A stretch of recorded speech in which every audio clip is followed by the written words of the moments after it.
সফলতা পাওয়ার আগে প্রত্যেককেই ব্যর্থ হতে হয়, তাই তুমিও এটিতে অভ্যস্ত হয়ে ওঠো।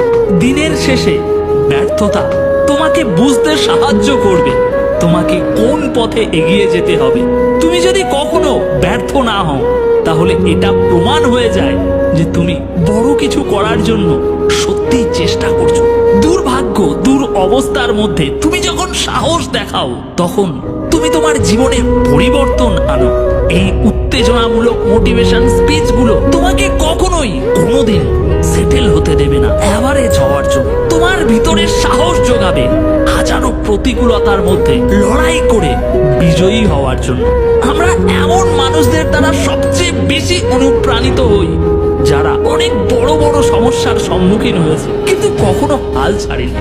ভাগ্য এটা একটা ম্যাজিক্যাল শব্দ, কিন্তু জীবনের মানে অভিজ্ঞতা। কখনো কখনো মানসিক চাপ থেকে মুক্তি পাওয়ার একমাত্র রাস্তা খোলা থাকে সেই জিনিসটার ভিতর দিয়েই যাওয়া। কখনো কখনো জীবনের চ্যালেঞ্জগুলোকে কাটিয়ে ওঠার একমাত্র উপায় বেঁচে থাকে লড়াইয়ের মুখোমুখি হওয়া।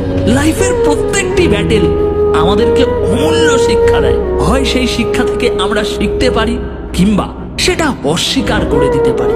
From a evolutionary perspective, the human mind's primary goal তোমাকে সুরক্ষিত রাখা, নিরাপদ রাখা। কিন্তু কখনো কখনো এটা নিজ ক্ষতি, নিজ পরাজয়ের দিকে তোমাকে পরিচালিত করে। কারণ তুমি সব থেকে সুরক্ষিত থাকো কমফর্ট জোনের মধ্যে থাকে, কোনো ধরনের রিস্ক না নিলে। কিন্তু great things never come from your comfort zone.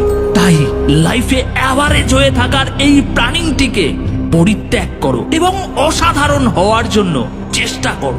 ভীষণ কঠিন পরিস্থিতির সাথে লড়াই করে